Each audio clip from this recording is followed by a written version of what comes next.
Can Jordan-Hare Stadium make it another difficult road trip for Texas A&M? Let's explore that game. There goes Davis. Oh my God! Davis is going running all the way back. Auburn's going to win the football game. Hello and welcome to this episode of War Eagle Weekly. How we doing, Josh? Doing good, man. I'm glad I'm going to be able to watch this game since it's at 5:30 instead of 10:30. So I'm looking. I just need it to be Saturday already. Yeah, no, hey, I'm excited for this game. You know, Auburn had a great game against ULM. If you haven't seen our reaction and our discussion on that game, be sure to go back and watch that video. But tonight we are talking about Texas A&M and them coming into town for the first time since 2022 when they came into town, and Cadillac just absolutely brought home all of the Auburn faithful, and including the fans, ex-players, and just made it a big whole family affair. What can we expect a little bit of the same for this game, Josh, or do you think probably not? I'm hoping there's some energy in the Texas A&M game. I mean, we had that much energy because it was a fresh start from Potato Head, and Cadillac, and Auburn legend, was leading the charge, and the fans played a huge part in that game, and I'm hoping they can do the same thing this coming Saturday. Yeah, I hope so. But I mean, this is a lot better Texas A&M team than I think you or I thought they were going to be this year. Yeah. Scoring over 30 points a game, converting on 44% of their third down conversions. They've got over 400 yards a game, and they're doing a phenomenal job on defense of holding their opponents to less than 20 points. That's just a recipe for success right there, Josh. Yeah, it absolutely is. I mean, they're giving up almost as many yards as they're gaining per game. I don't want to get too optimistic. I really don't. Yeah, that Auburn sunshine pumper in me is like trying to get myself hyped up. Yeah, it happens every week. It happens every week. It happens every year. And we kind of talked about it at the very end of our last episode. I'm going to believe it when I see it if we can continue to produce on offense. The defense should do a fantastic job. I think the defense is going to keep us in this game. I don't think Texas A&M is going to score 31 points on us. They haven't allowed a team this year to score their season average. So I don't foresee this being the case. And we've only allowed Georgia as the team to get over 30 points, which I know lately, that's everybody. But at the time, that offense was rolling and they were doing really well. This defense should really keep us in this game, Josh. I really think they can. I mean, in all of our close losses, the defense has literally kept the offense in the game, and the offense is what's not holding up their end of the bargain. So we know what our defense can do. We know how good they can be, and I think defense is going to play a huge part in this game for Auburn. Yeah, no, I agree 100% because Texas A&M has a pretty good freshman quarterback that they have replaced Connor Wigman with, and we'll get more into it with him here in a little bit. But leading up to that discussion, let's go ahead and dive into the keys. The keys to the game, Josh. So let's go ahead and dive right into our keys of the game. Josh, I'm going to tell you right now, my first key to the game is the fact that we need to use the full offense that we have, because what we saw against ULM, what we have seen against lesser competition, is the offense that we need to run. Okay, I said it a couple of weeks ago that this whole thing about being worried about Peyton Thorne throwing interceptions, we just need to throw that out the window, just like those interceptions. We need to just go ahead and just run this offense the way it's supposed to be, so that way we can try to keep up with Texas A&M and we can produce on offense, and B, that is what this recruiting has been about. It has been, hey, we want to run this offense, we want to run this style offense, and we haven't been able to. Who cares if we throw interceptions We don't expect to win this game. We have nothing to lose, which is a dangerous combination. And we really should just use every bit of the offense. We do have something to lose, and that's called bowl eligibility. We lose this game, we don't make a bowl. I don't. That's what the team is fighting for. I don't see it. I just don't. I don't see us making a bowl. I don't see it happening. I just, and honestly, if we win this game, we possibly could make a bowl game. We'll finish if we lose the Alabama game, we're only 5-7. Okay, maybe we can make a bowl game. It's not a guarantee. We have nothing to lose at this point, Josh. We need to show other players, including the players that are on this team, that we are dedicated to running this offense next year and that we're going to bring in somebody who wants to run this offense. Who's going to come here and run what they saw this year if we don't have anything to display it? That's true. I agree with that statement. So, well, what is your first key to the game? Get off the damn field on third down. They did exactly that against ULM. They only allowed 9 first downs, and ULM was 2 for 12 from third down conversions. So, I mean, you get off the field on third down, your defense stays rested, and it keeps the offense hot when they get hot or if they get hot. So, I mean, like we said at the beginning, the defense is going to play a major part in this game for Auburn and Auburn's offense, because the defense is always going to go out there and give it 125% just so they can stay in the game and hopefully get a dub. Yep. And, you know, my next key to the game is in the same realm. We need to limit the big plays. Yeah, get off the field on third down. I agree. That's 100% what we need to do. But at the same time, we need to limit the big plays. We have been plagued by that all year long. We saw it in the ULM game, albeit garbage time, albeit, you know, when we're feeling pretty comfortable with the amount of points our offense has scored, but we need to limit the big plays that Texas A&M is going to provide because, again, this freshman quarterback, he's a redshirt freshman, just FYI. He's looking pretty good running the ball and passing the ball, and we know how this team has handled those kind of players this year. It's true, and I mean, we'll get into the key players, but staying on Marcel Reed, he's definitely been the difference maker for Texas A&M this year because Connor Wigman is, boy, did we think too high of him in the preseason. Yeah, we did. He's been an absolute disaster for him this year, and Marcel Reed kind of just got thrown to the wolves, and he's actually he's stood up to all the pressure and all the doubts, and he's playing really good ball for Texas A&M. Yes, he is. Moving right along, Josh, what is your final key to the game? It's the same key I've had probably almost all season is control the damn clock. Control the friggin' clock. When you got a running back that is averaging 7 yards a carry in limited action this season and still has over 1,000 yards, you have to utilize that weapon to its full potential. I mean, if you buy a Lamborghini just to keep it in your garage, you're wasting it. And that's what Auburn, in my opinion, has done with Jarquez Hunter this year is waste him, especially in his final year after deciding to come back for whatever reason. But if you got a 1,000-yard rusher averaging 7 yards a carry, you do what Boise State is doing. You run that boy into the ground.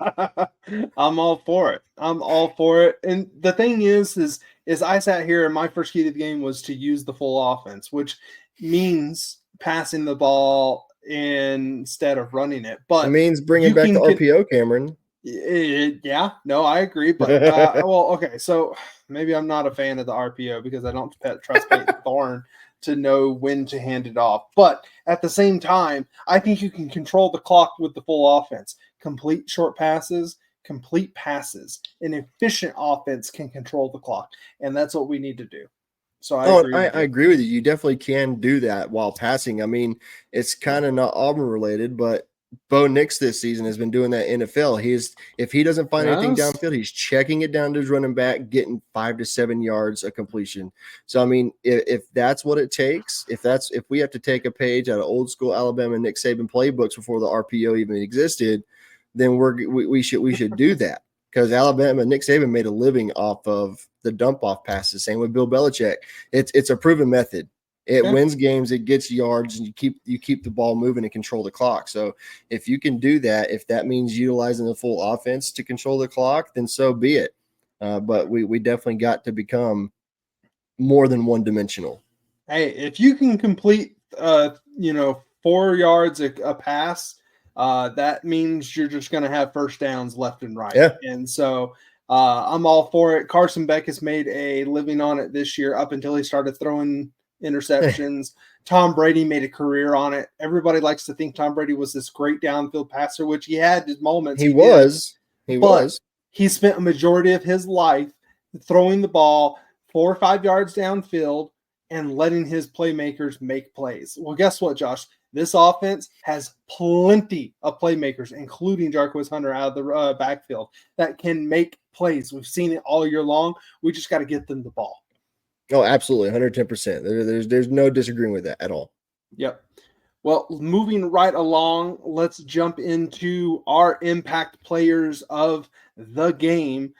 Starting us off, Josh, I promise you guys, we are going to get this right 1 week this year. I think tonight is going to be the night. Josh, we've talked about them all night long. Who is your impact player for Texas A&M? It's definitely Marcel Reed. The dude, he hasn't started every game. He hasn't even played in every single game this season, but he still has almost 1,200 passing yards and has 9 touchdowns to 2 interceptions. And that's not even going over his rushing stats on the season, which, this year he has 375 yards on 72 carries. So the dude is the definition of a dual threat. He's a pass first option quarterback, but you give him the space and you don't commit to like keeping an eye on him, he's going to make you pay for it. And he's definitely going to be what keeps or wins this game for Texas A&M. Oh, I agree 100%. I mean, this dude is playing out of his mind. He was SEC Freshman of the Week 2 weeks this year for the SEC. He's been the Sean Alexander Player of the Week back at the end of October, as well as the Davey O'Brien National QB of the Week back at the end of October. So this guy does it all and has absolutely just been phenomenal this year for Texas A&M, and puts us in a rough spot defensively because we've had a hard time containing these players, but the recipe is there. We do have players that can contain him. We do have a defense that can contain him, and I think we can do it. But he is definitely going to be the player to watch for the Aggies. Yes. Josh, I know I told the listeners that we're not going to screw up. We like to do this. You, then me, then you, then me. But we're going to talk about your next impact player and the one impact player for Auburn that you put in. Let's go ahead and dive right into that because your offensive impact player, Josh, is going to be Rivaldo Fairweather. And it's funny that we brought up dump offs and short passes earlier because that was exactly going to be my point. If you can do that, you have the literal perfect tight end to do that. He has some of the best hands at tight end. He runs very good routes. He's physical. He can go up top, and he's just going to catch whatever you throw at him. So if we can get that going, it's going to open up different things, and it's also going to get their linebackers to stay honest and true. And which Texas A&M this year has been very good at either deleting or limiting tight ends severely this season. So that would be a very big focal point, is trying to get Rivaldo Fairweather going. Yeah, and he should have had another touchdown in the ULM game. He stepped out right before he went into the end zone, so that kind of sucks. But we saw what he did against Vandy. He had that amazing catch and run from a lame duck, the throw from Peyton Thorne. We just need to see Rivaldo put a full game together because we haven't seen that yet. Yep, and I think this will be a perfect time to try to get that going. Yeah, keep our hopes for bowl eligibility left open. Yes, and just produce a big game. It's what we're fighting for. Now, my Texas A&M impact player is going to be Nick Scorton, which I'm pretty sure I completely botched that pronunciation of his last name. But this guy right here, this is his first year with Texas A&M. He played, I believe, at Purdue last year. Let's see here. I cannot remember. I think Purdue. He transferred from Purdue once Mike Elko became the head coach for Texas A&M. He has just been the leader along the defensive line. Texas A&M, they lost some defensive line talent. We have one of their players. Ole Miss has one of their players, so they had to bring in somebody that could really step up. And this guy has done a great job. I mean, his stats are not jumping off the page here, but he's being disruptive. He's got 14 tackles for a loss. Okay, so he's only sitting at 31 tackles for the year, but almost half of those have been for a loss. So he is getting back there and has been doing a phenomenal job. He has 5 sacks on the year. All in all, this guy is what helps those linebackers get freed up because the offensive line is worrying about him. I don't know much about him, so I'm gonna take your word for it. Well, I'm going to talk about this next guy who is somebody that you definitely do know about. For you, your key to the game has been week in and week out, control the ball. Well, my impact player week in and week out has been Keldrick Falk. This guy just needs to keep going. This guy is our version on the defense that just makes it so much easier for everybody else to make plays. We've talked about it several times, how he is in position to make the play, and then some crazy, stupid kid comes out of nowhere, gets in his way, it slows him down for a second, and then he takes out both players. So Keldrick Falk needs to continue to be this impact player that we've seen him be all year long. And he is just having a phenomenal year for Auburn. And he just needs to continue that path and that trajectory that he's on right now.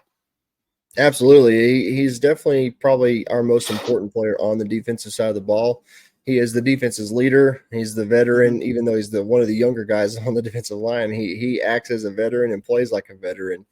And he's probably one of the only guys on the defensive side of the ball that know how to keep containment for the most part.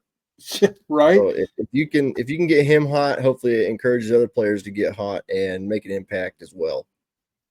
And you talked, I mean, you're talking about him being a leader off the field. He's definitely shown why he was taken to SEC Media Days. He has just absolutely been a leader on the field, and from what the young players are saying, he's a leader off the field as well. And absolutely, I'm just so happy with what he means business. Doing. Yep. He means business, and that's what the team needs. Someone that is standing on business and keeping their word to the team and showing out and getting results. Yep, most definitely. Well, right here, we're going to take and pause for a second. We're going to remind everybody that we are available Facebook, TikTok, X. We are on all the socials. Make sure you subscribe to this podcast. Make sure you subscribe to this YouTube channel. We are bringing you content left and right. That's going to continue into the basketball season. We got episodes for the basketball games coming up. It's just absolutely, what we're going to be doing. So make sure you subscribe. Make sure you hit up our socials and make sure you hit that notification bell so that way you are notified whenever we release a video. Josh, let's go ahead and let's close out this video.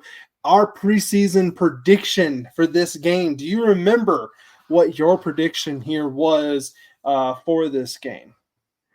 That's what I'm thinking about right now. And I honestly can't. I think I had Auburn winning, but I can't recall the final score. 23-21. So you had it in a close game, which my feeling, if this is a close game, this team hasn't shown that they know how to win close games. And so I'm a little worried about it.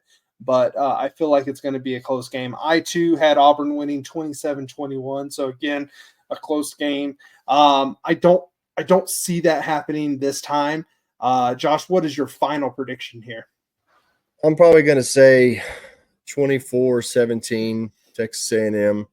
I think Auburn can give them a run for the money, but I think the defense just gets gassed late in the game. The offense just can't keep up. So I would say that it's a one-score game, but Texas A&M comes out victorious. Wow, wow. Your outlook is definitely a lot more positive than mine. I see this defense having a problem because of how stagnant the offense is going to be. Like I said, until they prove it to me, until they show that against a Power Four team that they can actually provide offense, I'm not going to believe it, and I'm not going to predict it. So right now, I have Texas A&M winning 24-10 Dang. Okay, 2 for scores. this game.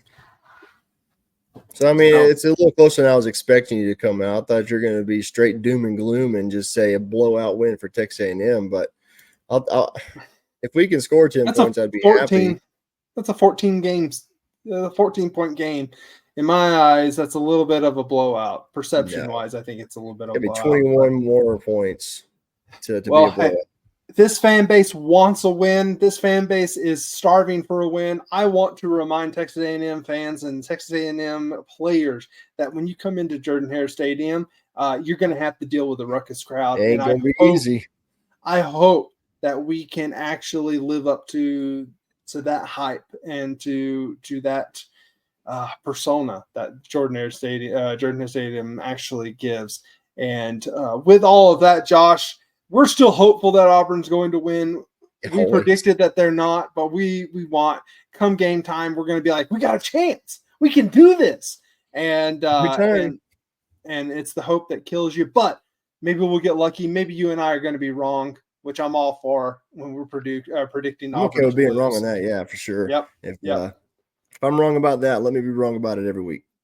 Amen, brother, and War Eagle to you. War Damn Eagle.